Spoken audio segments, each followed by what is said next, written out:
Jasper frowned as he read over the letter, the summons looking like no other mail he'd ever received. On Saturday, you are summoned to attend midnight visitation as part of your rehabilitation.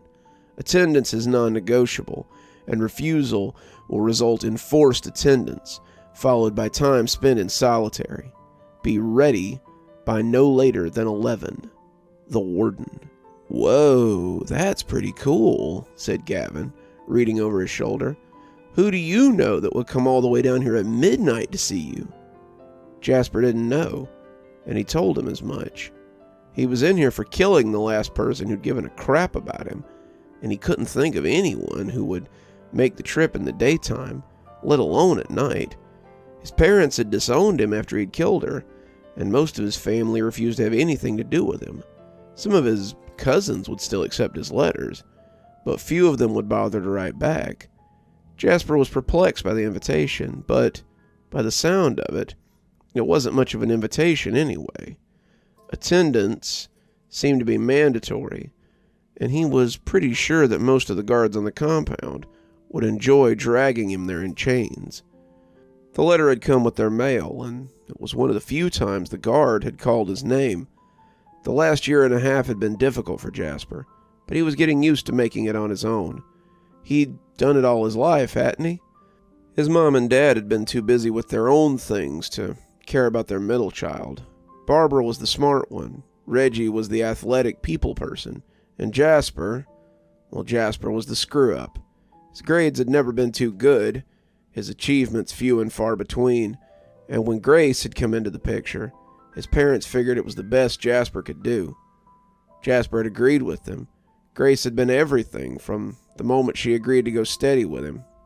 Grace was motivated, a natural saleswoman who had strived for something more than middle management.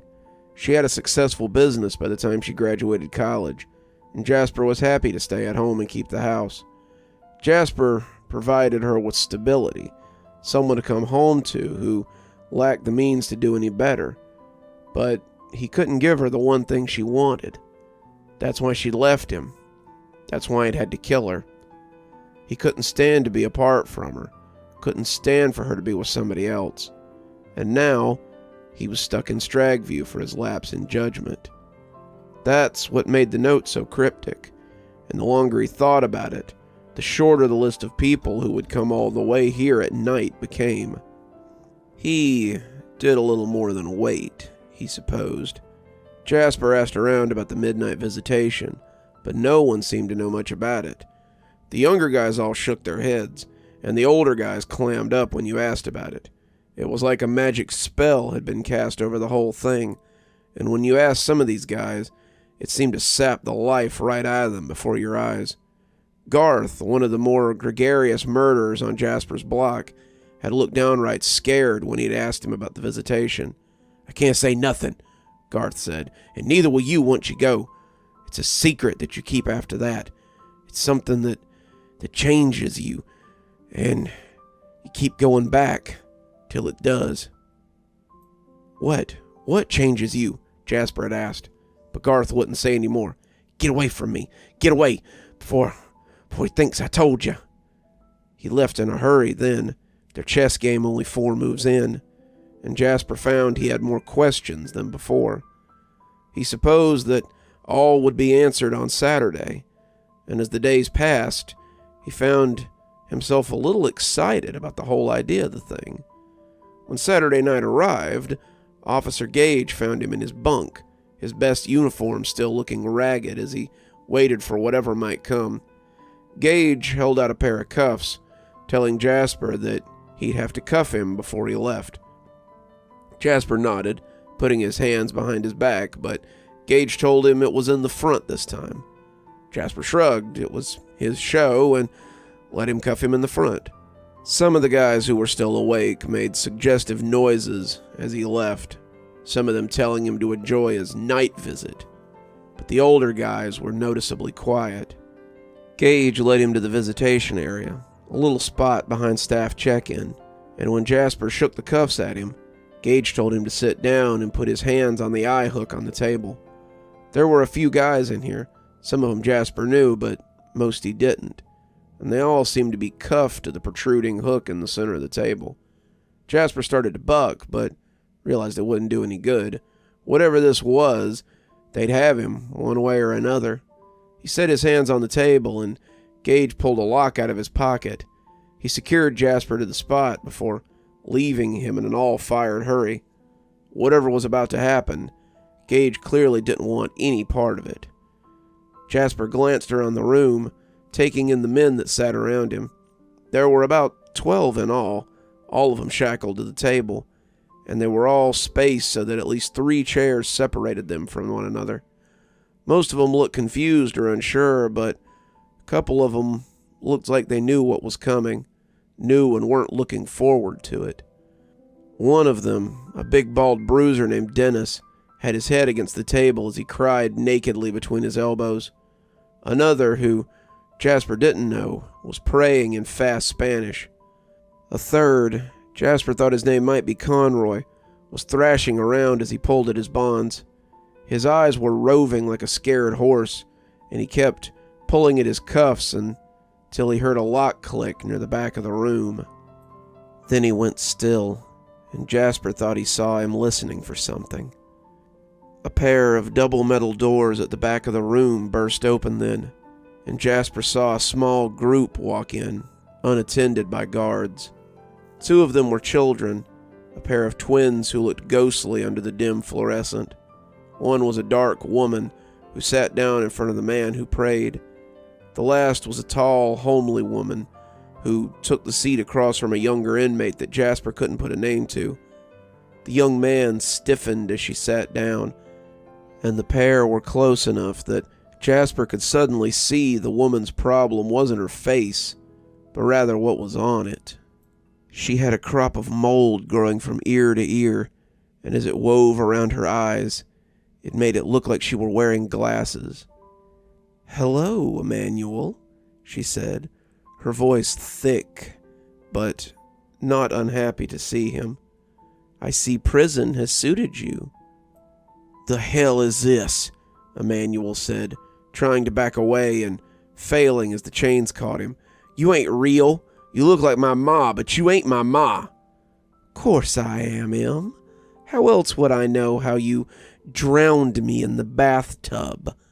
How else would I know what you did to me before you buried me in the basement? How else would I know how much you cried before you turned yourself in? You could feel me watching you from the corner of the room, and it ate at you until you just couldn't take it anymore. The way..." She leaned a little closer, looking at him mischievously, "that you ate at me after I was gone." The inmate started making a sound like someone choking on air. He kept pulling away from the woman, but the chains brought him up yet again. Jasper looked away, but he could see similar scenes of horror unfolding around him as more people joined them. The twins sat down in front of the sobbing man, but he wouldn't lift his head. He wouldn't look at them, couldn't look at them. But the longer Jasper looked, the more he could see the bruises around their necks. The deep, purple marks looked like individual fingers, and they seemed incapable of speaking through their bruised throats. They sat menacingly across from him, and every peek he gave them was followed by a hopeless cry of terror. Others came, men, women, children, mothers, fathers, wives, everything in between. The inmates' reactions were as varied as the specters. One man could only repeat the phrase, "I'm sorry," as a half-naked boy of 17 sat silently across from him. The mother and son he had seen first were now sitting with her hands on his as he rocked and shook his head in negation.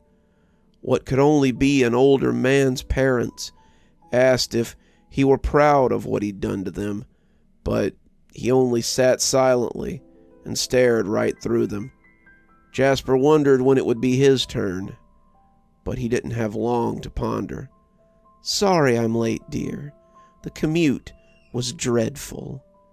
His breath came out as little more than a puff of smoke, and when he turned to look at her, Jasper could tell that it was Grace only by the necklace she wore. He'd given her that necklace for their 3rd anniversary, and he supposed her parents had left it on her when they buried her. Her face, a face he had loved so much, was gone. She looked like a burn victim, like a used-up matchstick, and the eyes that looked back at him glowed from empty sockets. Jasper wanted to scream, wanted to pull away, as her red and oozing hands came out to touch his, but he couldn't muster the strength. She was burnt, her beauty stolen in death, and that was his fault. After he'd blindsided her, begging for another chance, she had told him to get lost. She said she couldn't be with someone who wouldn't give her children, and suggested that he go back to his mom's house before her new boyfriend found them together. At the mention of her new boyfriend, he grabbed her by the neck and turned away, slamming her head against the wall of the stairwell outside her apartment. He had kept right on doing this until she stopped struggling, and even then, he did it a few more times. He only stopped when her head began to dribble something besides blood, and he realized he'd broken her skull. He was scared then, afraid that he would get caught, and when he put her in his car, he wasn't sure what he intended to do with her. The police had caught him in his parents' backyard, one of their neighbors having seen the whole thing, but by then, Grace had been a charcoal briquette. He'd heard the funeral had been closed casket, but apparently they hadn't closed it tight enough. "What's wrong, dear? Didn't you tell me you couldn't live without me? I believe it was a little bit before you smashed my head against the wall. I assumed that since you'd taken all that time to burn me, that you wanted me to look this way. Well, have a look, Jasper. See what you've done to your Grace." Every word she spoke sent flakes of her tongue and lips onto the table, onto his hands, onto Jasper's face. She was leaning in closer, bringing her horrible visage closer to his, and Jasper felt his sanity beginning to whimper. As she brought the remains of her blackened lips together, he added his scream to the others. As they pressed against his flesh, he let his eyes roll up to the whites. He tried to stay conscious, but the sheer horror of the situation was eroding his mind. This couldn't be. Things like this weren't real. Grace was dead. She couldn't come back to torment him. As he regained consciousness, he found that he was still chained to the table, and terrible Grace was still sitting across from him. "You seem to have gotten a little sleepy, my love. That's okay.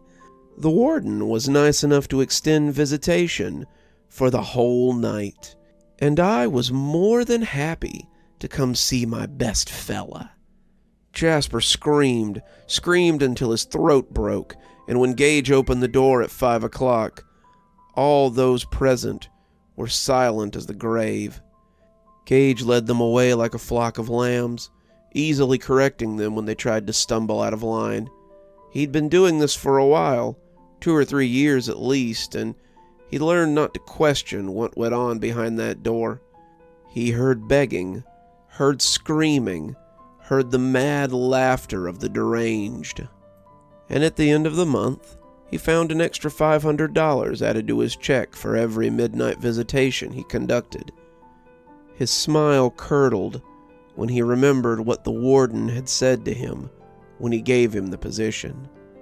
"I know you're struggling to feed your appetites, and it's only a matter of time before you end up inside these walls for doing something foolish. Why not let me help you feed those urges, and in exchange, I won't tell anyone what sort of debauchery you get up to in your spare time." The warden was a weird one, but Gage had to admit he had always kept his promises. Gage wondered what he put those poor saps through, but quickly put it out of his mind. The warden's games were none of his concern, and how he chose to discipline his inmates was his business. Do you know what it's like to be trapped somewhere with no chance of getting out? Do you know what it's like to wonder if you'll wake up tomorrow on this side of the veil or not? These are things I've been struggling with while in prison, and it seems that a very different creature has come to Stragview. It's not a beast that the warden can control, and it isn't something his enforcers can threaten or lock away. It came in with a sneeze or a cough, riding on someone's shirt or hands, and it's spread through the compound like wildfire. The inmates call it K-flu, the guards call it the Erutious strain, and those who get it call out for death more often than not before it comes. It's a super aggressive lung infection, and if it's not treated properly, it literally drowns you in your own mucus. It started slow. A couple of inmates and a couple of guards could be heard coughing and hacking, but soon it was all over the compound. Dorms were quarantined. Inmates kept indoors once a few of them tested positive, and violence was never far away. I caught it 2 days before the Stragview riots, and it nearly got me killed. I'm not a violent man. I'm in prison for 5 years after a home my father left me collapsed, and I was unable to pay to have it cleaned up. I'm 24. I'm a high school dropout living paycheck to paycheck, and if I couldn't pay to have the place fixed up, how was I supposed to pay to have it cleaned up? I worked 6 days a week to keep my bills paid, and when the cops came to serve me court papers for criminal littering, I was shocked. I didn't even know that was a thing. I'll admit that I might have reacted badly. I didn't mean to bump the cop as he tried to push me against the car. I didn't mean for him to fall and break his elbow on the concrete stopper at the gas station I worked at. I tried to tell that to the judge, but he didn't care. I'd never been arrested in my life, but suddenly I had injured a Leo and got myself 5 years for assault and criminal littering. That's how I came to be sick inside of the high custody dorm. How I almost got killed. When I woke up with a cough, I was suddenly very thankful that I didn't have a bunkie.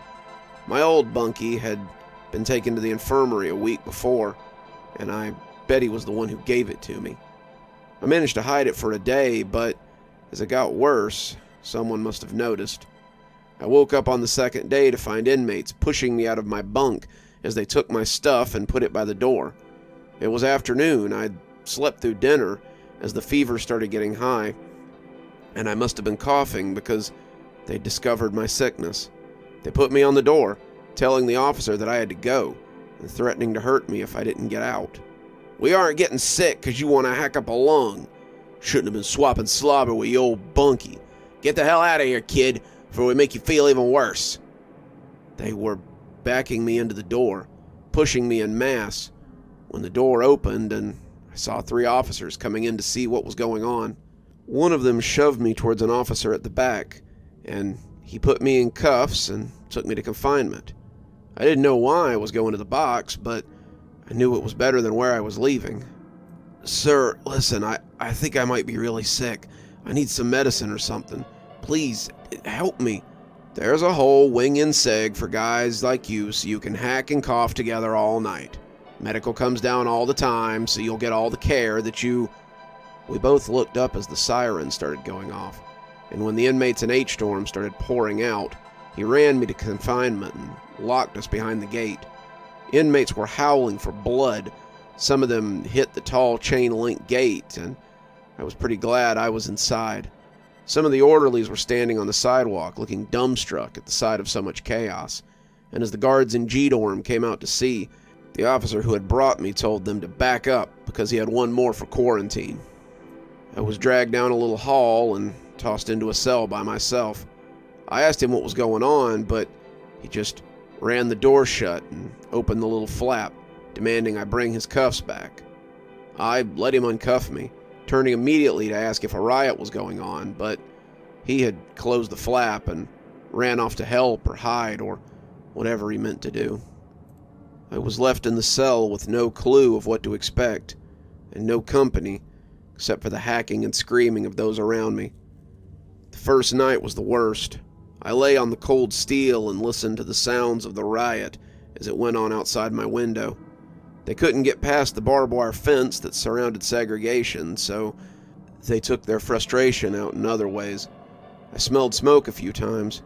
Pretty sure they'd set one of the dorms on fire, but my cell faced away from the compound, and I couldn't be sure of what was going on. I would have complained about sleeping on cold metal, but it actually felt good against my skin as I lay there. The fever was rising, and I shivered and sweated in turn. I had been wearing my thermals when they took me in, which helped some, but as they soaked up my sweat, they didn't help my shivering much. Around me, people screamed and yelled, wanting food or medicine or someone to cuss at. No one came, though. Not that whole night, as far as I can recall. Whatever was going on outside the walls of my cell was beginning to peter out, and as order was restored, the compound became quiet. There was the occasional shotgun blast, the shouts and curses of those who refused to lie down, and the low hiss as someone put out a fire.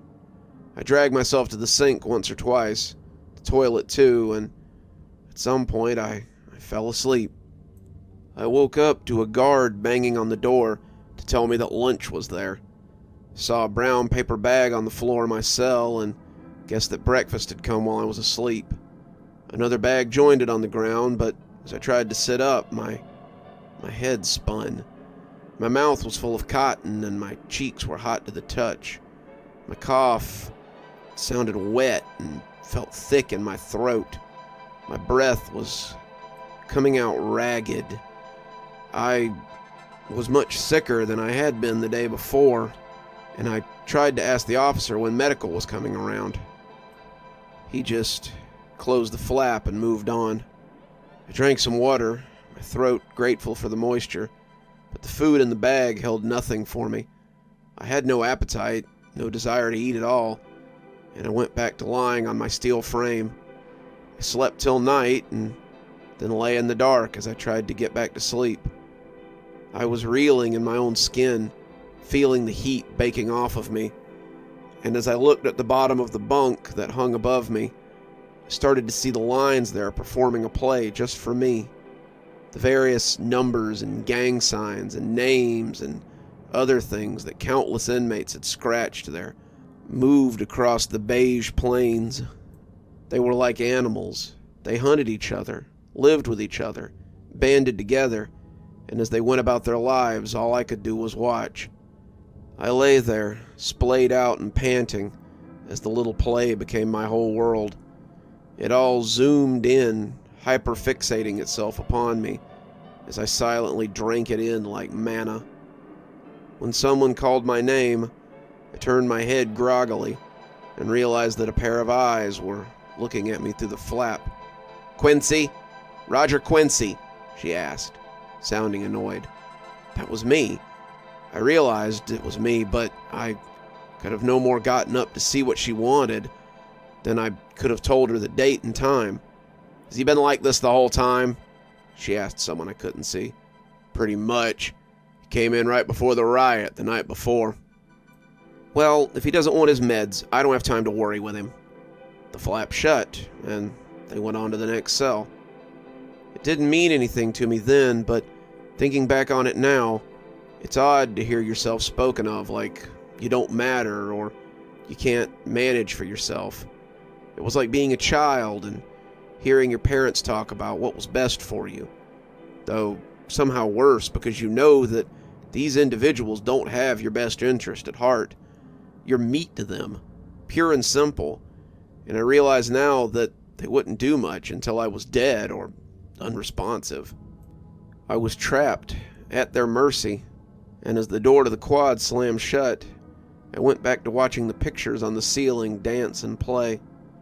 The sun came up, but it didn't matter either. I lay in my sweaty clothes and baked in my fever. I couldn't move, I couldn't think straight. And when breakfast came, I heard the guard sigh as he told me to pick up my bags before they attracted ants. He moved on again, not bothering to ask how I was or if I was okay. I blinked, and it was dark again. When I coughed, I gasped in surprise when my air seemed strangled. My mucus had formed a pinprick for me to breathe through, and as I hacked to make the hole bigger, I spat up a glob of dark-colored phlegm. It wasn't red, but it was dark. Dark green. Made me feel a little sick. I tried to get up and drink some water, but my body was so weak I couldn't do much but roll off the bed and flounder on the concrete. I'd hoped that when one of the guards noticed me, they would get me some help. In that, I was disappointed. I don't know which guard it was, but the one who came by 20 minutes later looked in and rolled his eyes at me.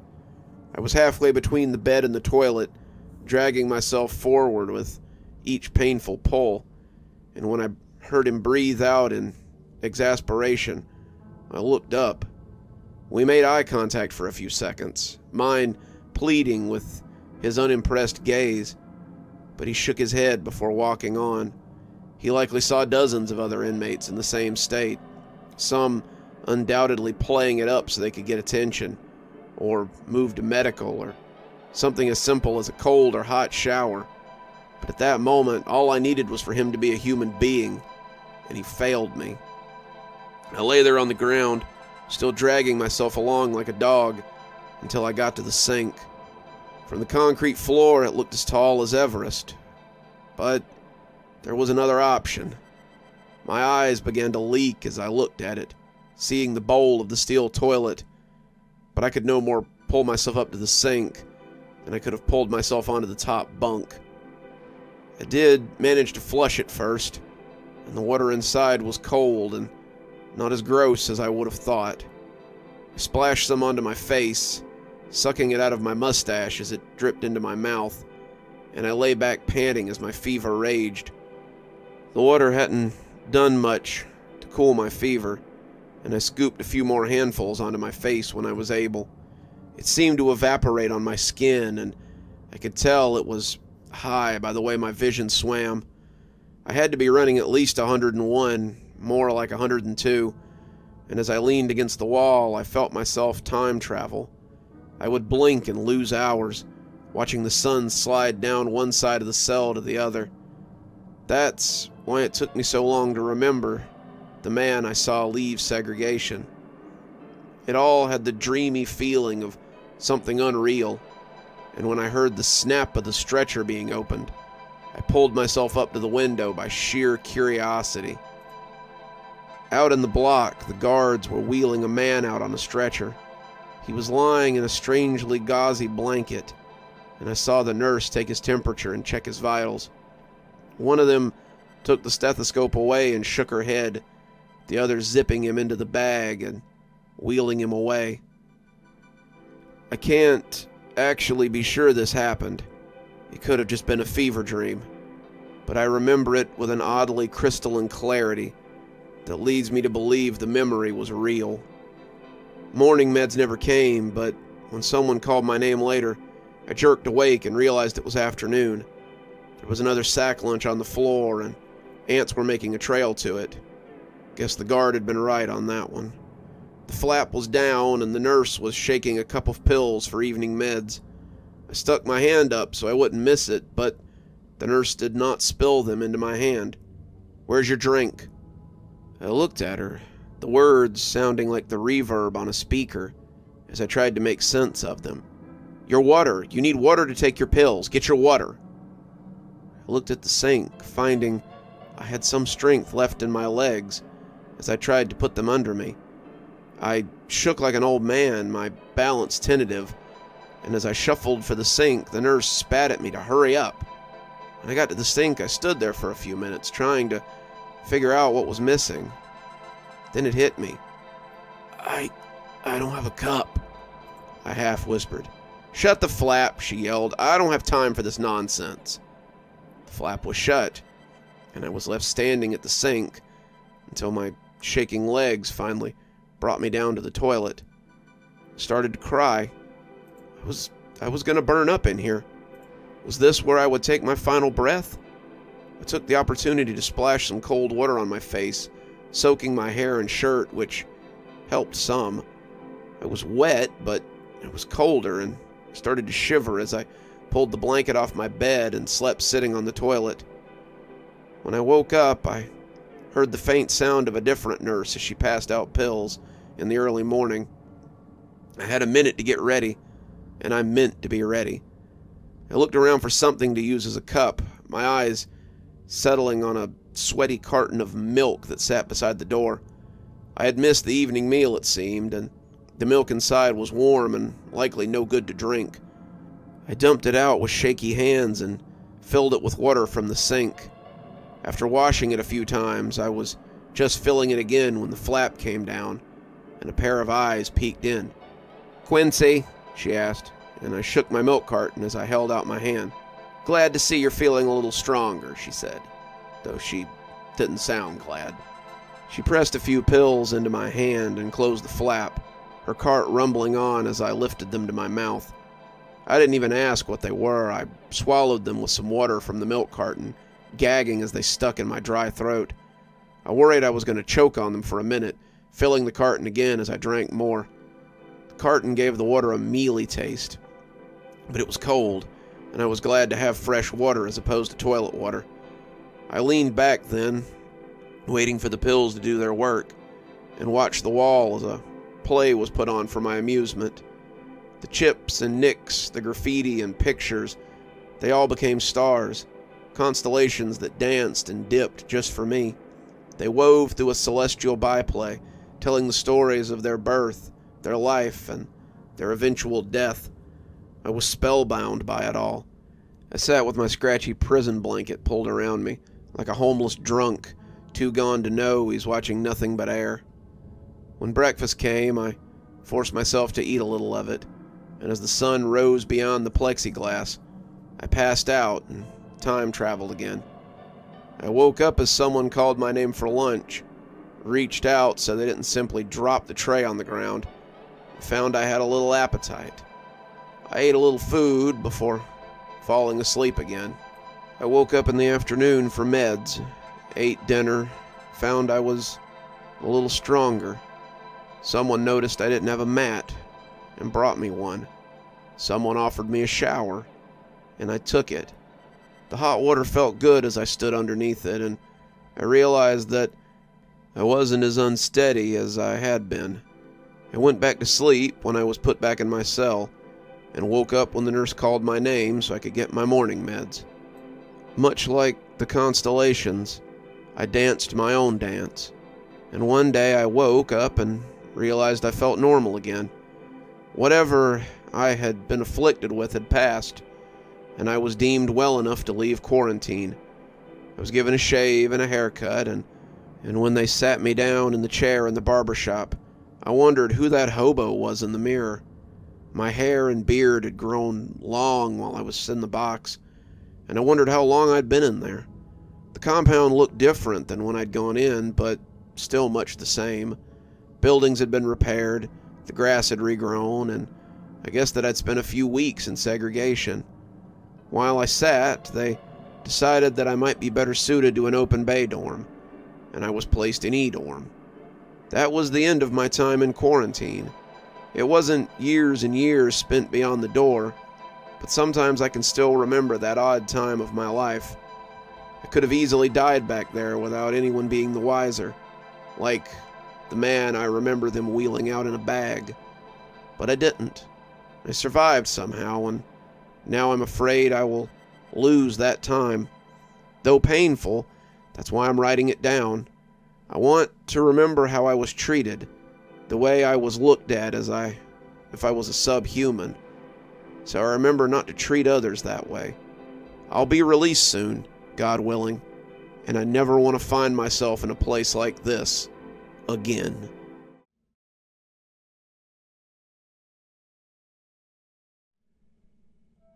"Hey, Sarge, can I see you for a minute?"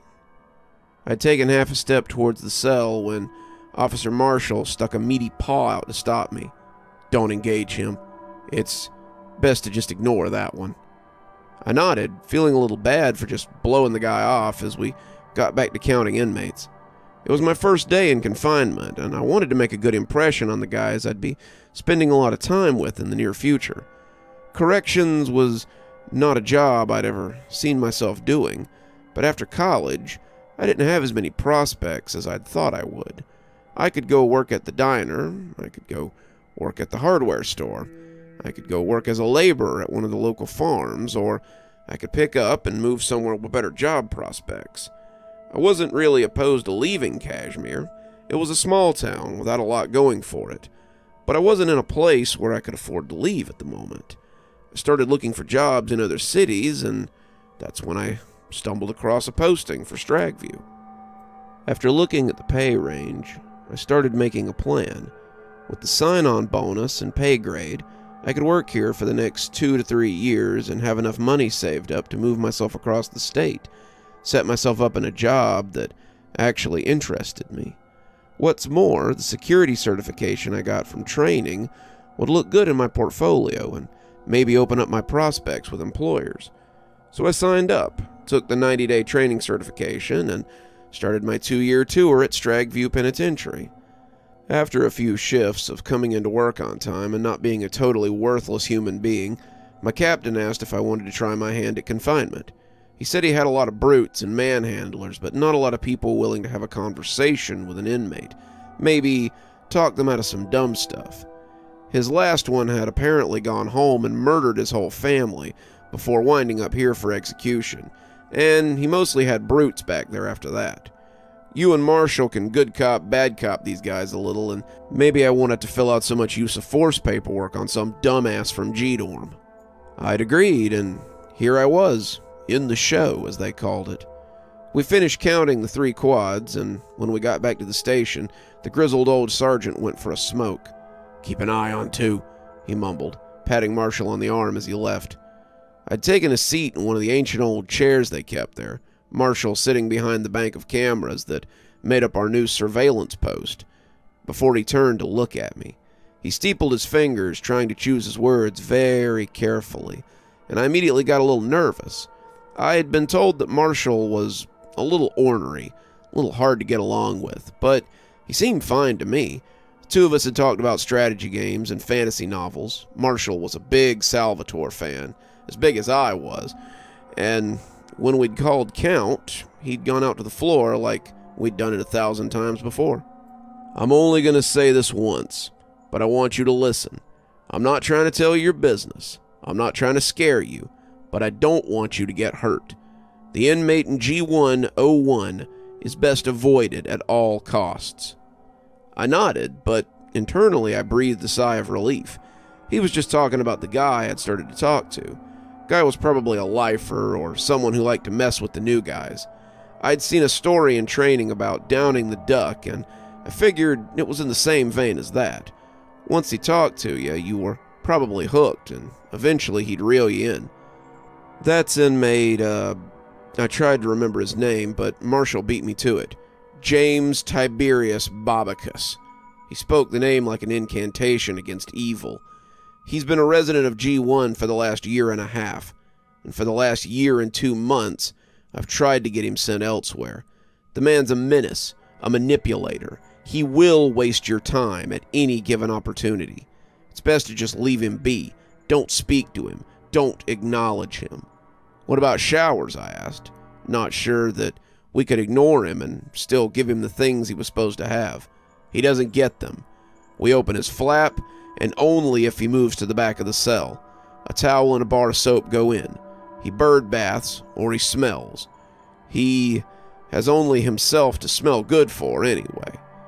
"Is he housed alone?" I asked, still curious about this strange inmate that had Marshall so spooked. "He is," he confirmed, "but that's what happens when you're responsible for the deaths of 2 cellmates and an officer." "He killed an officer?" I asked, startled since the man I'd seen looking through the glass hadn't looked like much. Not here, surely, or he'd be somewhere else. Marshall shook his head, glancing at the cameras before looking out into the shadowy depths of Quad 2 for a second. He killed 3 men in that cell. One of them when he first got here, another 5 months later, and an officer 5 months after that. That's why I'm telling you this. I want you prepared for this man when he comes to talk to you. He is never to be by the door when you open that flap. He is always to be at the back of the cell, facing away from the door, or he gets nothing. He doesn't eat, he doesn't get fresh clothes, he doesn't get anything unless he's facing away from you. Once the things he is required to have go into his cell, you close the flap and walk away. Got it? He smiled as he finished, and I believed him when he said that he wasn't joking or this wasn't some kind of weird hazing. I told him I had it, and as Sergeant walked back in, smelling of cigarettes, we went to start showers for the evening. That began my time around inmate Babacus. He was a weird guy, kind of small and quiet for the most part. His parentage was difficult to pin down. He looked mixed race, but which races had mixed was anybody's guess. Marshall just shrugged when I asked him. About once a shift, he would try to get my attention, but it was only when Marshall wasn't around. Marshall was a big guy, probably in his early to mid-40s, who had hands and arms like a longshoreman. Sometimes he would glower at Babacus, and the inmate would smile and give him this "ain't we old pals" look. He never spoke to him, and the inmate's food always came in a brown bag so we could drop it in and close it up before the inmate could leave the back of the cell. True to his word, Babacus never showered, never saw a medical, never received meds, never got so much as a letter from anyone. Not because we withheld these things from him, but because no one wanted to have anything to do with him. He was utterly forgotten, a black spot in the dorm, and no one seemed to want to speak with him, inmates or staff. I felt a little bad for him in the beginning, but after night of dealing with him, I became less sympathetic. You see, inmate Babacus wanted nothing so much as your attention, and he wasn't picky about how he got it. Every round he would try some gamble to get you to acknowledge him. He would try charm. "Hey, Sarge, I bet you got something tasty in your lunch bag. If you don't, you can have a soup of mine or something. I got a few out." He tried to interest you in things you might have in common. "Hey, Sarge, you catch a game last night? Who won? I remember the Ravens were really getting their asses kicked in the..." He would try insults. "Yeah, move along, pussy. I don't want to talk to you no ways. I can tell you a weak shit by the..." He would claim medical assistance. Officer, I can't breathe. I can't breathe. I need a nurse. I need to go to the hospital. Help me. Somebody help me." Sometimes he would try to move you by beginning to wail and beg for help. "Sarge, I need someone to talk to for a minute. I'm thinking dark thoughts. I'm feeling so low. I just need someone to talk to for..." But no matter what, we would ignore him and keep doing what we were doing. He never pursued any of this. He never hurt himself, and if you called medical for his emergencies, they would say that he was fine and refuse to come down. Everyone you talked to about inmate Babacus seemed to have the same opinion of him, and it was a universal thing that no one liked him or would interact with him. He was an enigma, but he was a mystery I was usually too busy to worry about. Until they started taking Marshall out of confinement, that was. It happened at briefing about 6 months after I started there. We were getting ready to head to our dorms when we were informed that Marshall was going to work as Security 9 that night. Security 9 is the front man for the captain, the power behind the throne, and is usually the one who settles issues in the dorm so the captain doesn't have to. They gave me and Sarge some new guy, Perkins, and I was told to train him up and get him ready for the show. Marshall said it would probably just be temporary, and I went to go train Perkins so he'd be a useful replacement. 4 months later, Perkins had become 40, had become vets, had finally become an officer we'd received from another facility named Adams. At this time, Sarge had been replaced by a useless Sarge named Belford. We'd come in one evening to hear that Sergeant Thomas, had been hospitalized after a bad heart attack. They weren't sure he was going to come back, despite his insistence that he needed to return to his post, and Belford had been elected to replace him as our confinement sergeant. Belford greeted Adams and I, shaking our hands and telling us it was a pleasure to work with us, but he turned out to be useless. Marshall had told me ahead of time, strictly off to the side, that he would be a poor replacement for Sarge, but I didn't believe him right away. Marshall was a good guy. We'd become very good friends over the past few months, but he could be a bit of a pessimist. He's lazy, unmotivated, and he will not do paperwork or rounds. Worse, when he tries to do paperwork, he messes it up worse than if he just didn't do it at all. Adams is lazy too, but at least he can be counted on to finish showers and help with chow. I'm sorry to be the bearer of bad news, buddy, but you're basically the confinement sergeant now. You will hate it. You will likely dream of quitting, but stick it out. In the end, I think your efforts may be rewarded. That began the worst 3 months of my life. Bedford was every bit as bad as Marshall had warned. Very few of the COs on my shift were the picture of health, but Bedford made the others look good by comparison. He would not do rounds. He would not deal with inmates unless forced, and when he did, he would simply give them whatever they wanted so he could return to his bubble. What he did do was book inmates into confinement, ruin perfectly good paperwork, and watch YouTube all night as he elevated the stock price of Hot Pockets, one box at a time. After a month, I told him to stop doing folders and I would do them when I got done with showers. He was happy to oblige, and every night after that, he happily sprayed crumbs across the keyboard as he consumed carbs and cat videos in equal parts. I sighed in disgust, my pants and shirt sweaty from moving grown men between showers and cells for the first 4 hours of my shift, as I turned back to the folders that were the lifeblood of the unit. Sometimes I would manage to kick the chair Adams was sleeping in hard enough to wake him up for a round. Sometimes I'd just do it myself. But ultimately, the work got done, and I persevered. It was month 13 for me of my 24-month plan, a plan I suspected would stretch on for another year because I had given up on rejoining normal society. That was when the mystery of inmate Babacus was finally solved. It was a mystery that would be solved with pain and tears in the end. Through all of this, inmate Babacus had not changed at all. He continued to harass every guard who walked past him, but all of them knew better than to interact with him. I had warned all the new ones, but Adams seemed to have nothing for him from the start. He would spit and cuss and kick all he wanted, but he was ignored, and he continued to fester in the cell like a mushroom in the shower stall. He still tried, though on the day in question, he finally got a reaction out of me. It had been the day from hell. 2 inmates had flooded their cells, making showers take way longer than they should have. Day shift hadn't finished the medical visits, so a nurse showed up at 10 to get us to pull some inmates for night meds.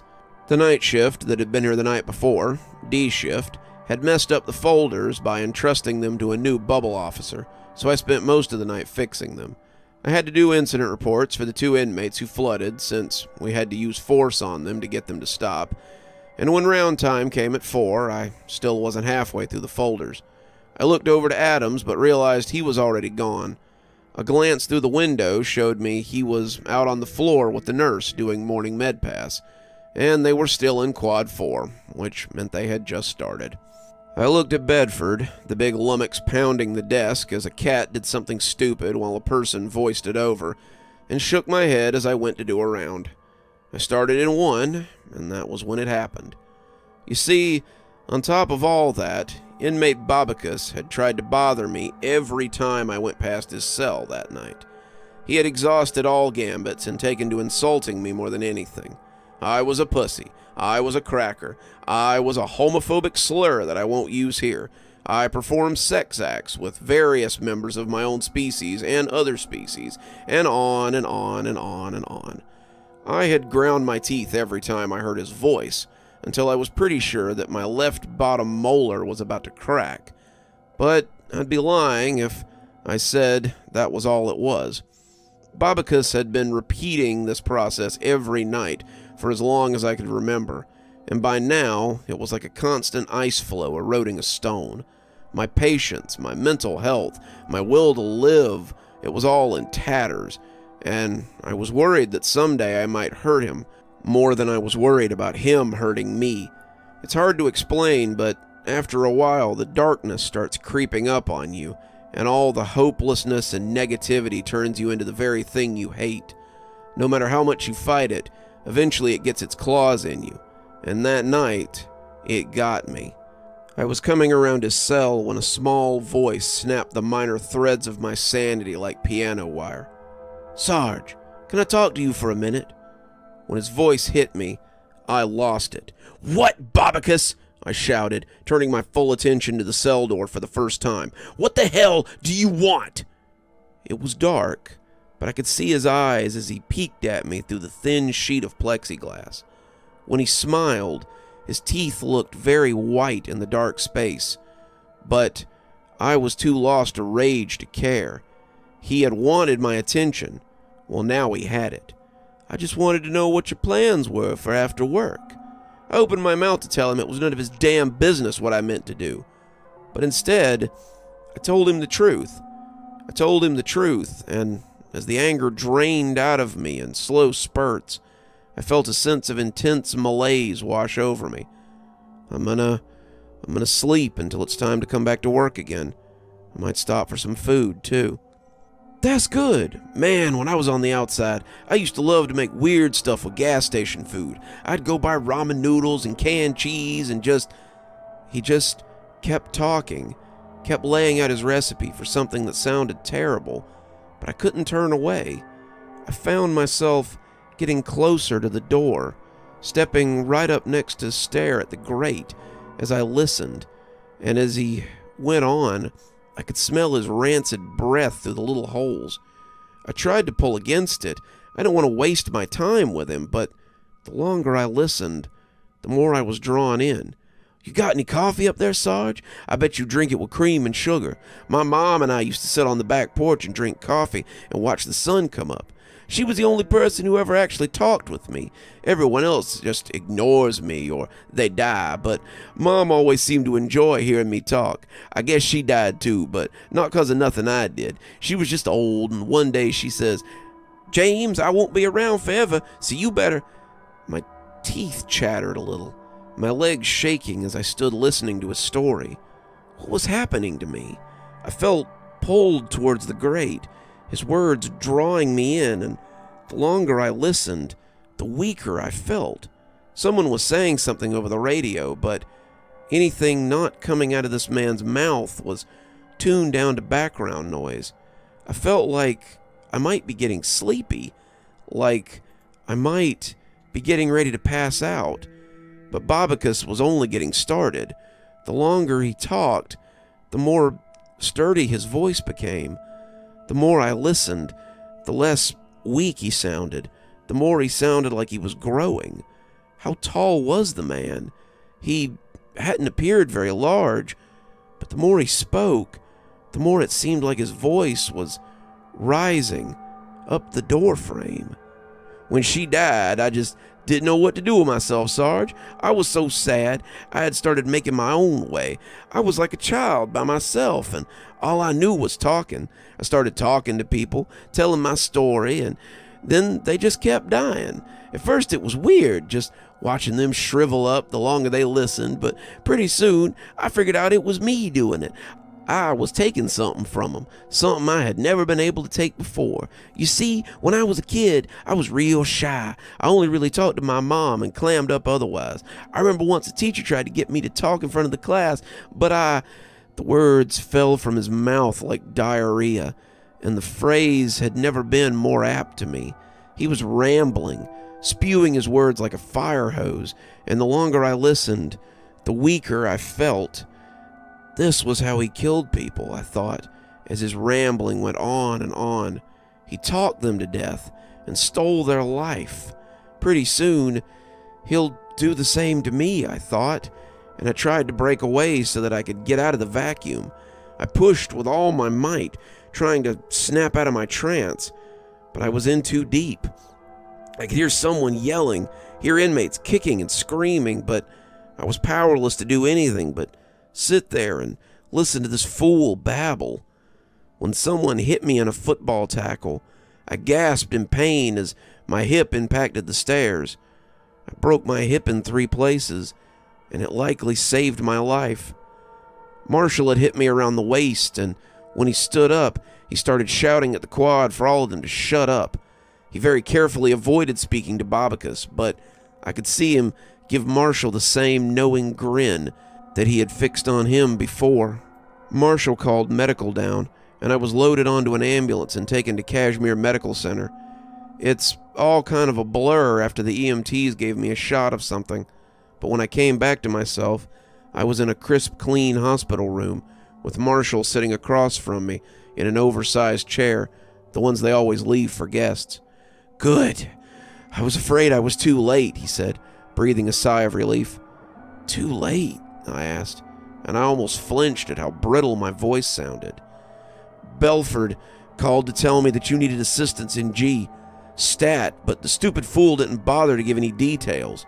The story is that you tripped going down the stairs and hurt yourself. The camera footage will likely go missing, and the prison will pay for your medical bills and put you on workman's comp." I nodded, wincing as my hip throbbed painfully. "Marshall, what the hell happened out there?" "What happened is you engaged inmate Babacus in conversation and discovered why no one else will. It's hard to understand if you've never seen it in action, but now you know better." Marshall flexed his fingers for a moment, trying to find the words to convey what I was really asking, and finally decided to just push ahead. "About a year before you started, I made the same mistake. I knew better. I'd been told better, but Babacus is crafty. He picks and picks and picks until you just can't take it anymore. That night he finally got under my skin.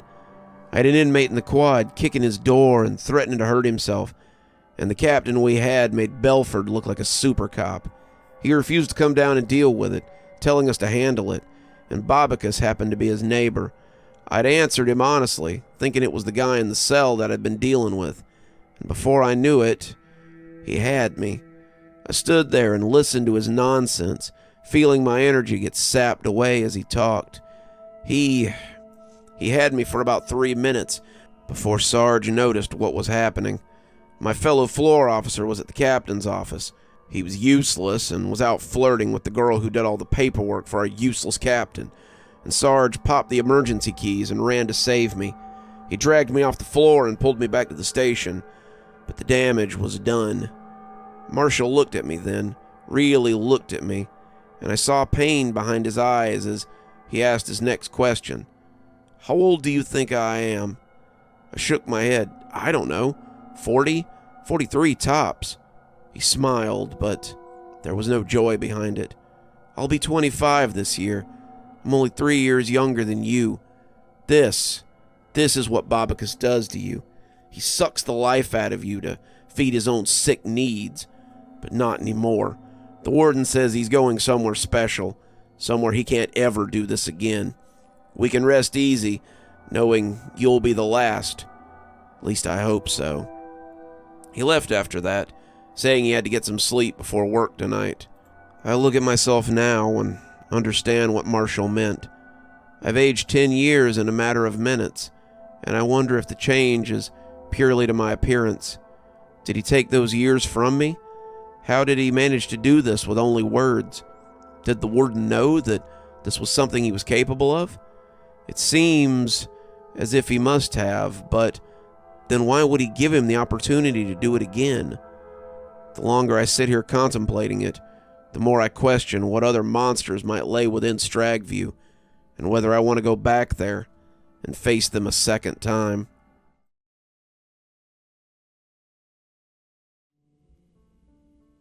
Terry's day started with the previous shift dragging inmate Harrison from his cell. The 2 officers, old pros at this, had him cuffed up and held under each arm, the yard sergeant coming behind as he manfully attempted to hold the inmate's kicking legs. Sergeant Lehman wasn't a small guy, somewhere between a bodybuilder and a sideshow strongman, and even he was having trouble keeping a hold of the struggling inmate. Harrison was 6.5 feet tall, and mostly ankles and elbows. As they pulled him out, he was screaming loud enough to shake the cobwebs in the rafters. "Make it stop! Make it stop! Make it stop talking!" Terry grabbed a leg as he tried to help Lehman get the struggling man off the quad. Terry, Officer Greenwood to his charges, had just come in for his first shift of the week, and he couldn't think of a more tumultuous way to begin it. He had expected that they were just taking him to the shower. He stank and was likely being forced to clean himself. But they headed straight out of the quad and into the sally port, where Officer Carr was waiting with the restraint chair. "What the hell happened?" Terry asked, after the 5 of them managed to wrestle the struggling man into the chair and secure the straps. "We don't know. He's been kind of quiet all day, but just as the sun started to go down, he starts screaming and banging and causing a fuss. We had Perry come down here to talk to him, but not even he could get him to settle down." "Really? Perry couldn't get anything out of him? That dude could charm the birdies from the trees." "Nope, couldn't get a word in edgewise. He said all he was doing was gibbering about someone in the cell talking to him. We're going to take him down to medical for observation. Do me a favor and put in some paperwork on that sink in there. He broke it while he was spazzing out." Terry said he would, and with that they were off and rolling towards the medical pavilion. Harrison continued to buck as they rolled away, his eyes going towards the cell he had left. His eyes were wide and white, crazed like a horse's eyes, and Terry felt a sliver of fear creep into him. What had he seen that had scared him so much? Would Terry see it too? Terry hoped not, as he headed for the station. Officer Tobry was there, as well as Sergeant Wayne, and the cocky young officer grinned at him as Terry walked up the stairs into the station proper. "Guess we'll have to change our count before we get started. Doesn't look like Harrison's going to be back anytime soon." Terry shrugged. "I guess so. He seemed pretty rattled." "He's been rattled since he got here. Dude takes enough pills to keep his sight grade in check, but he's one bad day away from losing his marbles." Tombry clapped him on the shoulder, Terry turning to look at him as he cocked his head back towards the door. "Come on, man. Let's get these degenerates counted." Terry nodded as he followed him, sliding his notebook out as he prepared to count the dorm. As they came into Quad 4, Terry couldn't help but glance at Harrison's old cell. The door was open, and the inside hung blackly in the lighted quad. The dying light through the window made a smoky square on the floor, and in that strange light, Terry felt that he could see something on the far wall. He had thought someone was hiding in there before he remembered that no one could be in there. The wing was secured. No one was capable of leaving their cells or moving around, and when he walked past the door, he stopped for a few seconds as he studied the spot on the back of the cell. Taking out his flashlight, he shone it in and gasped as he tried to keep a grip on it. It had fallen on something on the back of the cell that looked surprisingly like a face. He stood there for a count of 5, just staring at the wall, but the longer he looked at the spot, the less it looked like the face he thought he'd seen at the start. The face he had seen had been that of a stunted old man, the kind with a mischievous face that you watched your kids around. The more he looked at him, though, the less it looked like anything more than a swirl of paint on the back wall. It was silly to think about. It could have been anything, but as he looked at it, the more he could see that face lying just below the painted surface. "See something you like in there?" came a voice in his ear, and Terry jumped about a foot. Tobry had come down after counting the upstairs and found Terry just standing there, looking into the cell. "Thought I saw..." But Terry thought better of it before telling Tobry about the face. "Some graffiti or something. I was going to write it up, but I guess it's nothing." Tobry shrugged. "Looks like he slagged the sink, though. Guess we got to write him up for that." Terry nodded, and the two of them moved back to the station to give their numbers to the sergeant. That was how it started, and it was a moment that Terry would reflect on often. Terry arrived home around 7 the next morning, and fell into bed in his uniform. It had been a hell of a night, and not just because of Harrison. He and Tobry had gone about their usual duties, handing out mail, checking on the nightly chore list, but it seemed that something always drew them back to Quad 4. Some kind of fracas always dragged them back to the floor, and it was the busiest it had ever been. There had been 2 fights, one of them requiring help to break up, and 3 different inmates had been taken to confinement after lights out when they started kicking doors. Terry was usually pretty good at talking to them, but tonight there'd been no chance for communication. They kept yelling that people were talking to them, telling them things they didn't want to hear, and they wanted them to stop. In the end, they had sent 6 people to confinement, and it had taken all night to pack their property. On top of that, there were the weird noises in Quad 4 that night. Terry could believe that they were hearing strange whispers, because he could hear them too. Every time he went out to do a round, Every time he found himself out there packing property, whenever he was pulling people apart or making the rabble go back to their cells, he could hear a low whisper that permeated everything out there. It was a small, ugly little voice, the voice of a witch in a kid's story, and it told Terry how worthless he was all night. It slid across his skin like a wire brush, and he came to dread the time he spent out on the quad. Strangely, it also seemed to be trying to lure him into Harrison's old cell. As he fell into an exhausted sleep, he could almost hear the words again. "Scurry, scurry, little mouse. You don't dare come into my home. I taste your fear, weakling. You don't have the sand to come face me. Step inside and see how much of a man you really are." He could see that face again, working its way from the wall, rising from the painted surface as the features began to come out. He was looking at the worn face of a wicked old warlock, looking for someone to draw into hell to take his place, and Terry was powerless to stop it as he held his face in the beam of that flashlight. He was aware of walking towards it, slowly but surely, and the closer he got, the less he wanted to. The face got bigger and bigger, taking up the wall as it grew, and the mouth opened to reveal rows of razor-sharp teeth. When it opened, the teeth attempting to clamp on him, Terry woke up with a furious start. He didn't sleep well that day, and it showed as he stumbled into F-dorm that night. Tobry whistled as he stumbled up the stairs. "You look like hell, Greenwood. Not getting sick, are you?" Terry shook his head, but he honestly felt sick. He had managed to fall asleep after a series of bad dreams that morning, and woken up just in time to see that he had 20 minutes to get to work. Given that it took 30 minutes to drive to work, Terry was pretty glad that he had slept in his uniform. It was a little rumpled, but he threw his coat on and ran out the door, stopping by the kitchen long enough to grab a TV dinner out of the freezer and pull his boots on before he ran out in his sock feet.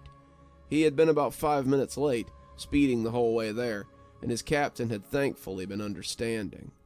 "Well, hopefully tonight is less of a three-ring circus than last night," Tobry said. "Come on, partner, let's get this show on the road." Right off the rip, though, the shift began to list. Terry found 2 empty beds where inmates had been the day before, their roommates telling them how they'd been taken to confinement after getting mouthy. The door to Harrison's cell had been closed, but it did nothing to cut the sounds of the spidery whispers that Terry had heard last night. He tried to tell himself that he was remembering it wrong, that the whisper was something he had heard in his dream and attributed to his time in Quad 4 yesterday. But as he stood before that closed door, he could hear that caustic scuttling across his senses. "Open the door, weakling. Don't worry. I won't bite." The voice sounded pleased with its little joke, but Terry found that he didn't dare open that door and take a look. That night, he and Tobry were absolutely slammed. They had to break up another fight, and after lights out, they had several others kicking the door. It got so bad, Terry finally just turned the TV on out there, anything to dampen the whispers they all could hear. It helped a little, but there was a lot of grumbling amongst the cells when Terry went to do his rounds. He didn't doubt they could hear it. Terry could hear it, and it seemed to get louder every time he walked past the cell they had taken Harrison from. When he looked through the little glass window, Terry thought he could see eyes looking back at him.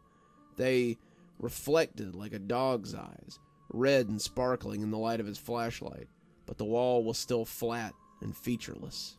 As the two of them left the next morning, Tobry clapped him on the shoulder and reminded him that, hey, at least he had the next 2 days off.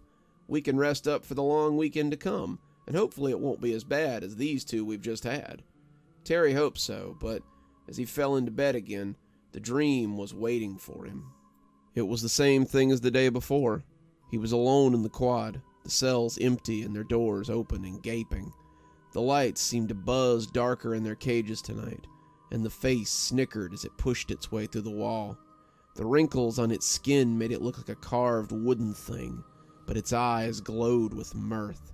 It grew larger and larger as Terry watched, held captive by the thing in the beam of his light, and as the face pushed out of the wall, it slithered free on a long tail of flesh. Terry could see a body pushing its way behind it, the majority trapped behind the paint. but as it opened its mouth wide to bite him, he realized it hardly needed anything but that long, trailing flesh tumor and its mouth of pointy teeth. He spent that first day in a state of perpetual doze. He would fall asleep, and the dream would be waiting for him. The monster would come slithering out of the wall, ready to bite, and Terry could do nothing but stand there and watch it happen in the beam of its flashlight. It bit him again and again and again, each bite burning as he came awake. Terry was limping by the time he got up on Thursday morning in the wee hours, and as he sat watching TV, his legs itched from the bites. He could feel something like infection working its way up them, but they looked the same as they always had. He stayed awake most of Thursday, taking cat naps in his recliner, but even then he was constantly falling back into the dream. By Friday, Terry was exhausted, but he couldn't afford to call out. He put on a fresh uniform as he staggered out the door, not sure he had the energy to do much more than shamble to his post and sit down. That was the night that Carter decided to take a hostage, and the creature decided to leave his dreams and enter the real world. Carter had the cell next to Harrison's. He'd been kicking on the second night and should have technically been taken to confinement, but the sergeant over there had said they were out of room and asked Terry to try to work things out without resorting to rehoming him in the box. He had quieted once the TV had come on, but Carter still looked shell-shocked when they let him out of the dorm for breakfast that morning. He had a haunted expression as the two officers conducted their first count, and when his roommate asked Terry if he could swap cells, Terry gave him the same tired line about how this was a prison and not a summer camp, and you didn't get to pick your bunkies. I know that, Sarge, but... The inmate looked back at Carter as the man stared at the wall. He's been acting weird. He whispers to himself at night, and I think he might try to hurt me. If he tries, we'll come and save you. Till then, this is your house, so clean it up, Terry monotoned, before going back to counting. It was an hour later, as Terry tried to stay awake during his paperwork, when the pounding from the quad brought them around. Tombre asked Terry if he'd go check it out, and Terry was thankful for an excuse to walk around until he got to the floor and saw what was going on. Inmate Carter had closed himself and his roommate into the cell and was demanding to speak with the captain. He was holding his roommate in a headlock as he pressed a piece of jagged metal to his throat, threatening to kill him if he didn't get what he wanted. I want to be out of this quad, he screamed at Terry as he tried to reason with him. I want to be away from the whispers, I want to sleep without nightmares, and I want to be out of this cell. It was just he and Tombre that night. Sergeant Wayne had called out, and Terry was relaying information to Tombre and telling him to get the captain down here right away. Most of the inmates had already closed themselves in, not wanting to get wrapped up in any part of this, and before Terry quite knew it, he found himself alone on the quad. Their faces were pressed against the glass, watching it all unfold from the safety of their cells, but they were as good as miles away behind those steel doors. Tombre came in over the radio, telling him that the captain was getting a group together to come help. ETA was about 3 minutes, but it turned out they didn't have that long. Carter screamed suddenly, letting his roommate go as he clutched his ears and shouted his fear towards the ceiling. Only one way to make it stop, he gibbered, and then he plunged that piece of metal into his neck. Terry let the radio slip as he ran forward without thinking. He keyed the emergency lock on the rolling cell door, the roommate shooting out into the quad as the door came open. He went screaming for the inner door as Terry came into the cell, and as inmate Carter went to the ground, Terry put a hand on the spurting neck to try to stop the flow of blood. He shouldn't have gone into the cell with an unrestrained inmate. He shouldn't have been elbow deep in blood without gloves. Terry should have waited for medical and backup, but as he pressed against the ugly wound from which the piece of metal grew, his only thought was not watching this man die. Terry was looking into Carter's face, the crazy draining out right along with the blood, when the lights began to flicker inside the cell. The light coming from the window from the pole light in the yard cast them into an eerie glow, but Terry didn't feel fear until the lights in the quad went out as well. He could hear Tombre yelling over the radio he had left out in the quad, the roommate nowhere to be seen, and all Terry could think to do was keep his hands over the gushing wound in Carter's neck. He was shivering, the man convulsing against him as he looked into the murky darkness around him, and then he heard the catch release on the door to the cell next to his. "Give me my prey," came the whispering voice from his dreams, as it slithered from that dark womb. Carter whimpered against him, trying to press himself against Terry like a frightened child. This was clearly what had driven him to the edge, and now it was here to get him. The gloopy sound of a legless horror could be heard pulling itself closer to the pair, and as they cowered in the dark, Terry felt certain that this was how he would die. The mouth would open up, just as it had so many times before, and swallow them both up. The team that was on their way would find nothing but an empty quad, and Terry would be just one more mystery for the guards and the inmates of Stragview to speculate on. Terry closed his eyes, bending protectively over Carter as the thing drug itself closer. When he peeked through slitted lids, he could see something like a multi-tentacled slug as it stood in the doorway of the cell.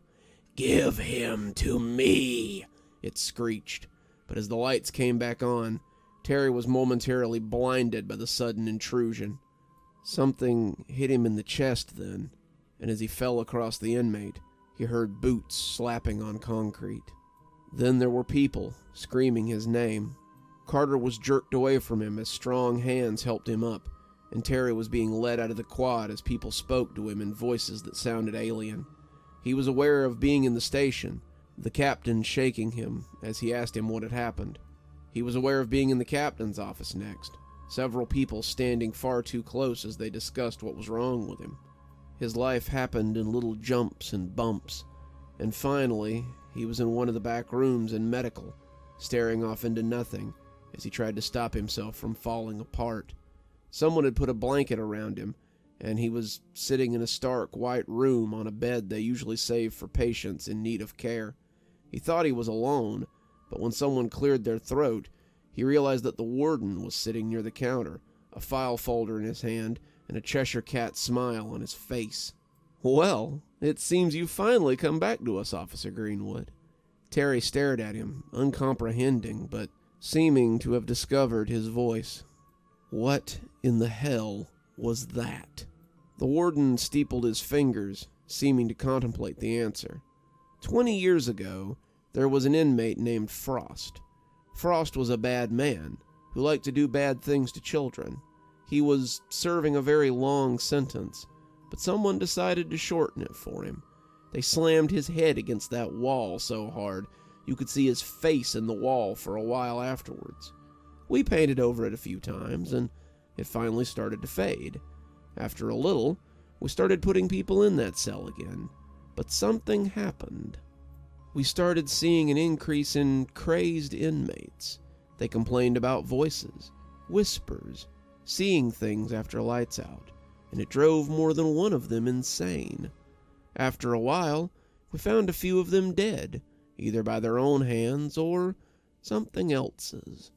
We tried closing the cell, but it didn't work. Frost was angry, but Frost was also content to torture people who happened to find himself in his cell. We remembered how we'd gotten rid of that ugly indentation of his face in the concrete, and every month, we painted the cell. We paint it with the thickest latex paint we can, and it takes him a little longer every time to come back. It's not a permanent solution, but it's the best we have. Terry sat there, taking all this in, trying to make sense of it, but coming up short. Why not just... But the warden put a hand up to stop him. "Whatever you're about to say, we've tried it. He's a monster, a disease, and he always comes back." He turned to go, stopping at the door as Terry looked after him. "Take the weekend off. Come back fresh on Monday. I'll have a crew in there tonight to paint that cell, and that will keep him in check for a little longer. Over the next 3 days, do what you have to do to forget what you've seen. Drink yourself into oblivion. Take sleep meds. Try to ignore what dreams might still linger. Don't let him stay. Push him out as best you can. Or one day, you might wake up to find that very same face on the wall of your own home, and will have to fill your position with something besides a layer of latex paint." Terry watched him go, not sure what to believe, but wanting nothing so much as the oblivion of a peaceful sleep. knowing he probably wouldn't get it. His chest ached suddenly, and he looked down at the bruise someone had treated there. They had laid his uniform shirt and undershirt across a nearby chair, and as Terry looked, he felt his mouth go very dry. The bruise on his chest looked like nothing so much as a formless blob, but the longer he looked, the more he could see the hooked nose and the hateful eyes that had stared back at him from the cell. It seemed that Frost might be harder to escape than even the warden had thought, and Terry just knew that as his eyelids tried to slide closed, he would find that gaping mouth waiting for him, and the cell would be his hell for all eternity. "Hey, Sarge, look at this." Hank looked up from his phone and saw that one of the inmates had raised a scarecrow in front of the leaf pile he'd been making. He was unsurprised to find it was Jasper. Jasper had always been more of a talker than a worker, and today it was clear that his rake hadn't seen much use. He had come across an old green button-up shirt and stuffed it with leaves, making the body bulge oddly. He put a sack head on top to complete the ugly old golem, and drew a crude scarecrow face on the front. The whole work had been stuck on top of a broken rake handle, and stuck in the ground before the ever-growing leaf pile. It hung there like a silent guardian, as the inmates raked their pile closer and closer to the growing mound. Hank wanted to be angry with Jasper, but honestly, this was a great idea. "Well, look at that, Jasper. You made us a little mascot." "I didn't make him, Sarge. He told me how to put him together. His name is Grun." "He tell you that too?" Hank asked, beginning to get a little tired of this game already. Jasper nodded. "Whispered it to me when I found his head in that ditch." Hank sighed before telling Jasper to get back to work and return to the bus. As he slid into the cab of the van, he picked up the dummy phone and texted Al the location. "Look for the scarecrow with the sack head," he typed. And when Al, or whoever was manning the phone, sent back a string of question marks, Hank elaborated. "One of the inmates made a scarecrow. You can't miss it." As Al sent back a thumbs up, Hank sat back in his chair and reflected on how this was the easiest job he had ever had. Hank had worked for the Department of Corrections for about 5 years. He had only been a sergeant on the road crew for about 4 months, though. The job wasn't particularly hard, and Hank mostly found himself sitting in the cab of his work van and watching Netflix on his phone. He would count M8s or inspect the job site every now and again, but the job was mostly sedentary. The reputation he had built up for himself as a badass on the compound meant that none of these guys really messed with him, but that wasn't too surprising. The guys they sent to work squad were short-timers, guys with a few years left, and you didn't really get hard cases or mushy brains out here on the road. So far, Hank had only had to point his gun at one person, and the sight of that gleaming black barrel had taken the fight right out of him. It had been pretty boring until Al had come along. Al had found him drinking alone in a local bar, and Hank had marked him as trouble from the second he'd caught sight of him sneaking peeks at him. It was something about working behind the fence. You gained the ability to judge someone at a glance, and what they wanted, what they were capable of, and Hank had mistrusted Al from the get-go. Al had come to sit next to him and offered to buy him a drink, which Hank had declined. He told him thanks, but he wasn't into men. Al had laughed before asking if he was into money. Hank started to get mad, but Al told him that he had a different sort of offer for him. He bought him another round and asked if he'd like to talk it over. Hank had leaned back, taken a sip from the fresh PBR, and invited Al to proceed. Hank had his beer, and he listened. Al's request was simple. Al, or more likely the people Al worked for, wanted to use their leaves. That was all. "I've seen your boys out there working. I know how big your leaf piles are at the end of the day. All I'm asking is that you let us use your leaf piles to store some things discreetly." "I don't know," Hank said. "Guys in the department that try to diversify their income tend to end up wearing blues." "How much do you make on a day sitting in your van and watching these fellas work?" Al asked, getting right to the point. Hank thought about it. 400, he said, hoping it sounded confident. It was a lie, but not a big one. "How would you like to make twice that?" Al asked, smiling his shark's grin. Hank waffled as he thought about it, knowing he should say no. It was a bad idea to mix business with financial stability. But Hank was in a little bit of credit card debt and needed a way out. It was stupid, a surefire way to get himself thrown in prison. But as he reached over to shake Al's hand, it just felt so right. And that was how Hank had begun his employment with the less than reputable elements of the city. The setup was easy. The inmates raked up the leaves along the highway. They piled them up, adding to the pile daily, and at the end of the month, they burned the leaves and started again the next month. At night, Hank's newfound benefactor would dump something into one of those leaf piles, something Hank didn't need to know about. At the end of the month, Hank and his crew would burn that thing along with the leaves, and then the next month, they'd do it all over again. Each day that Hank continued to not know about this thing in the leaf pile, he would net a cool $400 in his account. It was almost too good to be true, and was great until that damn scarecrow showed up. 2 days after that horrid guardian had been erected, Hank started to feel like something wasn't right. He would find himself sitting in the cab of the bus, watching Netflix or something on his phone, when he suddenly felt like he was being watched. He'd look up and count the inmates, coming up with 20 men all at work, or at least not standing around. More often than not, it was the scarecrow Hank would find looking at him, giving him the creeps. It always seemed to have turned on its post, its grease-paint eyes always glaring at him, judging him. Hank would always turn back to his screen and just try to ignore it, but it gave him the willies to be sure. By the end of the first week, he'd made 2,000 bones for doing nothing more than just not reporting something, and he was feeling pretty good about the setup. His creditors were satisfied with the money Hank had given them, and Hank had sliced up a few of the cards that had gotten him into this situation in the first place. He didn't need the credit cards anymore, now that he was making the kind of money that Al was providing, and it made him feel pretty good. Despite this, he also felt a little guilty about double dipping. Hank tried to justify it to himself, making excuses that all seemed to ring hollow. Al and his friends were only doing whatever they were doing at one location, after all. It wasn't like they were using every location that Hank had been to. He was free and clear anyway. All he had to do was say that he had no idea what was going on, and divert attention away from himself. Hell, whatever they were doing at this site was none of his business anyway, right? Despite his reasoning, site number 8 became one of his least favorite stops of the day. With 12 stops, he always spent about 30 minutes to an hour at each, so the inmates could clean up the trash and rake the leaves.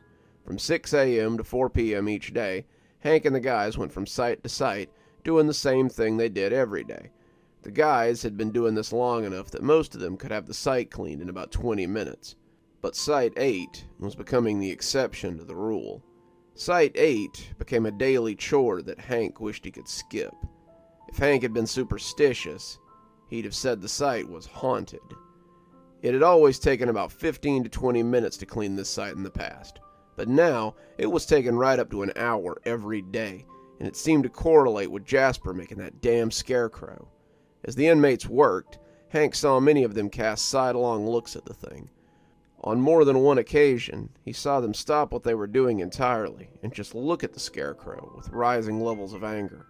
It was as though it were talking to them, and whatever it was saying, they didn't seem to like it. More than one of them took a step towards it before Jasper would run over and say something to soothe them. They would always go back to work, but Hank was sure that one day they would hear something that would send that scarecrow sailing into the pile too. They weren't the only ones hearing things. Hank usually sat in the cab with the windows down so he could catch a breeze, gas being too expensive to sit with the AC on all day. As he sat there one morning, Hank suddenly heard a weird, whispery voice, and it brought him out of his near doze. He looked up and counted the inmates in a quick sweep of his eyes. He was making sure that no one was close enough to the bus to be heard and had expected someone to be playing a joke. He was not in a joking mood, and this was something that Hank was prepared to take someone back to prison over. What he found was all 20 of them hard at work. Even Jasper was raking this morning, and none of them were anywhere close to the van. Hank looked back down at his phone, his eyes growing a little heavy again, but his head snapped back up when he heard the same whispery voice crawl across his nerves. He looked around to make sure no one was playing games with him, knowing already that it couldn't have been anyone on his crew. Hank glanced around the truck to make sure that it wasn't an outside party, but there was no one anywhere near the bus. The breeze creaked the scarecrow on his post, and it seemed to him that it was pointed in Hank's direction, the ragged thing seeming to inquire if Hank was looking at him. Hank climbed back into the cab, looking back down at his phone as he tried to drown the sound out with some show or another. He could hear that spidery voice as the opening to Law and Order scrolled severely by, and no amount of volume increase could stop it from rankling his senses. When it whispered again, Hank jumped as though someone was right next to his ear. Hank had thought he heard it plain as day, and the words were low but clear. "He comes." The slamming door turned all the inmates around, Hank's eyes creeping over them accusingly. "Which one of you's doing that?" he yelled, all 20 of them glancing up in confusion. They didn't understand, but when the guy with the shotgun spoke, the masses listened. "Doing what, boss?" Creed finally asked. "Whispering real loud. Whoever's doing it, stop it. It's giving me the creeps." 20 sets of shoulders shrugged in that eerie unison that inmates seemed to possess, and went back to work. The scarecrow groaned on his post as he observed them, and as Hank returned to the truck, he heard it again. It was plain as day now, and it sounded as though someone was standing right behind him. Hank glanced over his shoulder at the inmates, but they were 30 to 40 feet away. There was no way any of them could have whispered that loud and that clear. He closed the door and settled onto the front seat. The scarecrow creaked on his post again, snapping Hank's head around to look at him. He saw that all the inmates were watching him, their faces telling him clearly that they were worried about him. He shouted at them to get back to work and rolled the windows up. He sat watching them for a few minutes, just watching them go about their drudgery, and marked each of them. Several of them looked at the scarecrow as they raked, and Hank could see that the leaves around the raggedy sentry were unraked in a large circle. He felt another urge to tear the thing down and throw it onto the pile, but he squashed it. The scarecrow was the marker. He needed it to mark the spot where Al was to drop whatever he was dropping. Besides, it's just a scarecrow. The Green Man comes. He jumped high enough to bash his head on the roof of the bus this time. Hank looked around nervously, but there was no one there.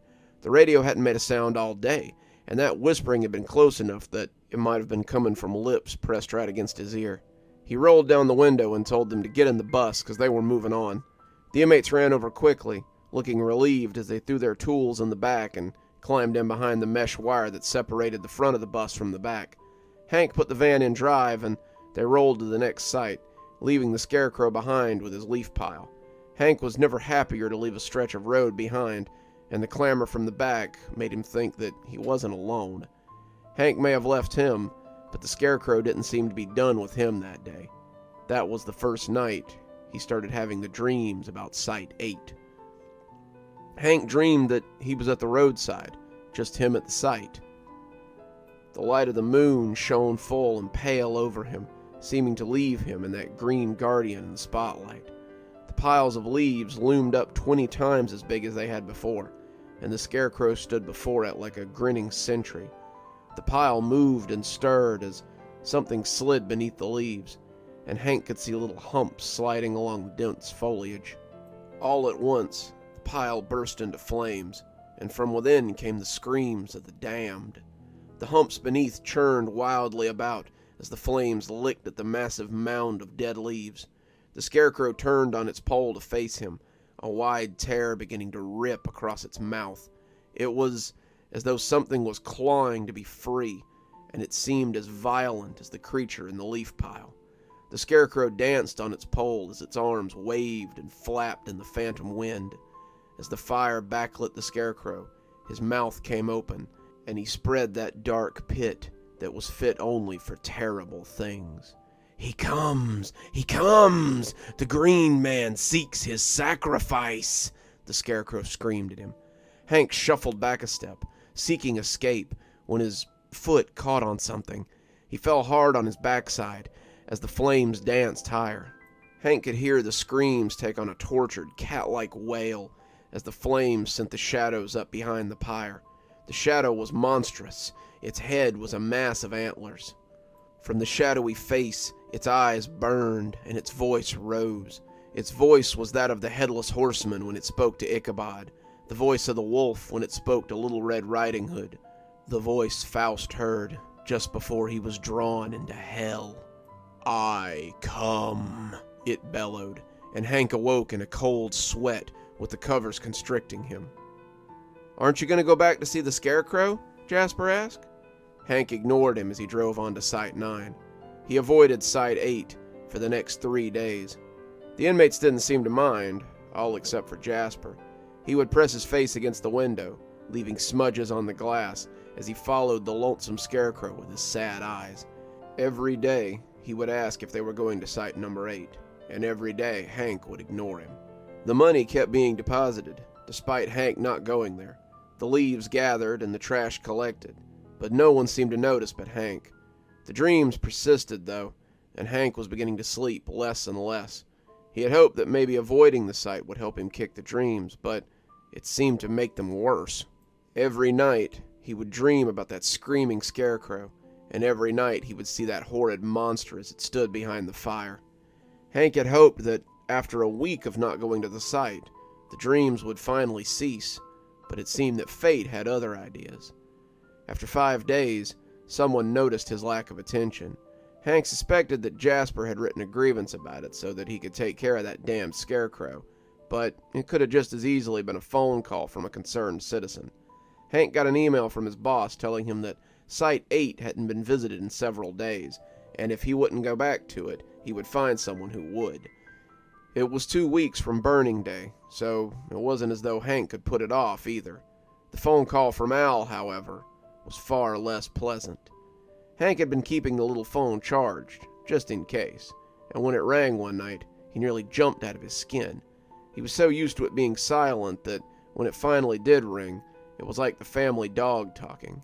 Hank picked it up nervously like he thought it might explode, and when he said hello, he heard Al on the other end as he asked what was going on with the drop site. He was clearly smiling as he spoke, but his voice was full of razors. "We've paid you a lot of money, buddy, and you haven't been maintaining the site. A messy site draws attention, and attention is the last thing we want. Understood? I trust you'll stop by tomorrow and ensure that everything is ship-shape. Wouldn't want you to have to know what we've been dumping at that site, now would we?" With that, Al hung up, and Hank began to realize that he'd bitten off more than he could chew. The next day, he was back at Site 8, and Hank was not looking forward to what lay ahead. The inmates were already grumpy about having to do a week's worth of work, and tempers were definitely on edge. The wind was making the Scarecrow creak on his pole, and Hank saw more than one of them stop what they were doing to look at him. Jasper was the only one who seemed to want to get close to him. He was plucking at his sleeves and crooning to him as the others worked. The lack of help wasn't going to go over very well, and after an hour of raking and picking up had gone by, Hank saw one of them striding towards the Scarecrow with murder in his eyes. Rogers was a big black guy whose prison blues looked painted on him, and his destination was pretty clear. Jasper looked scared as he watched him approach, but Roger knew exactly what he wanted. "No, don't touch him, But Roger cut him off. "I'm tired of that goddamn thing whispering at me. Move, Jasper, I'm throwing this trash on the pile." "No, you can't. He serves the Green Man. He'll strike you down if you mess with his serf—" Roger threw a right cross that laid Jasper out. But as he gripped the post with the Scarecrow on it, Jasper howled and grabbed his leg as he forced him to the ground. The two rolled on the leaves, hitting and kicking, but as they got closer to the main pile, Hank began to get scared that something might be discovered. He reached into the cab and grabbed the shotgun, firing it into the air and bringing them back to their senses. The two stopped fighting immediately, and as Hank walked towards them, they sobered up pretty quick. "That's enough. That's the last straw. Everyone get your asses back in the bus, now!" As they shuffled off towards the van, Hank did what he should have done a week ago. He picked up the Scarecrow and threw it into the pile. Jasper cried out harshly from the van, the other inmates restraining him as he tried to rush Hank and get himself good and hurt. The Scarecrow landed post down, and when it did, Hank heard the sharp end stick into something meaty. It was a big pile. There was no way he should have been able to hit more than leaves. As the red splatter crept up the post, Hank knew what was being dumped there. When Hank picked up the shotgun and walked back towards the bus, Jasper was laughing in the far back of the van. The others were giving him a wide berth, and Hank couldn't blame them. Hank tried to tune him out, but it was impossible as Jasper kept giggling and gibbering from the back of the van. His sacrifice lies below the surface. The Green Man will have his treats this year. Jasper giggled all the way to the next stop, and Hank let him stay on the bus for the rest of the day. That night, the Scarecrow was back at his appointed place in Hank's dreams. This time, when the fire was lit and the shadow was cast, Hank could see the caster of it. He was tall, dressed in armor, and his head was christened with a rack of magnificent antlers. He noticed Hank noticing him, and Hank shuddered as his regard fell on him. The creature came towards Hank, and he could hear the scrape of a jagged something as it rasped on the ground behind him. It came forward, raising a massive axe, and just as it loomed over the terrified Hank, ready to bring it down, he woke up. The Scarecrow was back where he had been the next day, the pole still rusty red where it had pierced something in the pile. Jasper was pleased, stroking the Scarecrow and singing to him, but the other inmates seemed as uneasy as Hank was. Who would put it back? Why had they put it back? The more he looked at it, the more Hank thought that the Scarecrow had simply put itself back. It had gone right back into the hole that it had come from, and the more he thought about it, the more Hank thought about the dream he would inevitably have again that night. On that, he was right, but when he awoke from the dream later that night, he didn't wake up in his own bed. Hank woke up and became aware of the cold on his naked chest. His pajama pants were wet, the cuffs clinging to him, and his legs were damp on the back from lying on the ground. He was lying on a bed of leaves, an old newspaper under his head, and when he looked up, he felt his heart skip a beat as he jittered backwards on his hands and feet. Hank was on the side of the road, with the Scarecrow looming over him.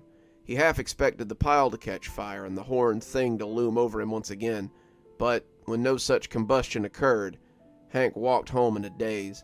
It was a long walk, made all the longer by his hurting legs and bleeding feet. It appeared he had walked the 8 miles from his home to here, and his feet had suffered the brunt of the excursion. He got back in his bed just as the sky started to pinken, and 10 minutes later, his alarm blared to life. Hank growled as he slapped it off. Today was not going to be an improvement over the day before.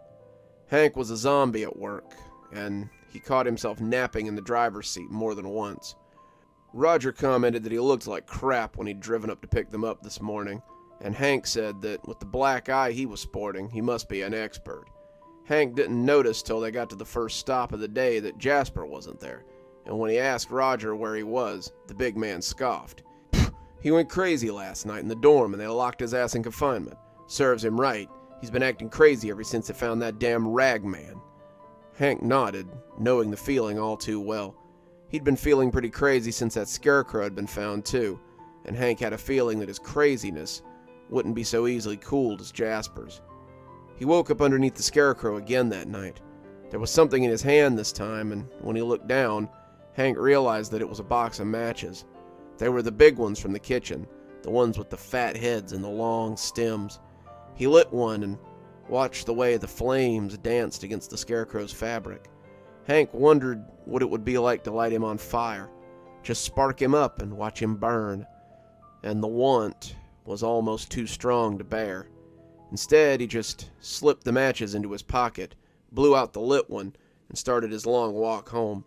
He bummed a ride a few minutes later, getting to his house before dawn, but that turned out to be the only bit of luck that day. Hank was having real trouble keeping his eyes open as he sat in the van that day. His body was sore, his legs cramping every time he tried to use them. Hank was barely coherent by this point, but the department was short-handed, and no one had time to listen to his problems.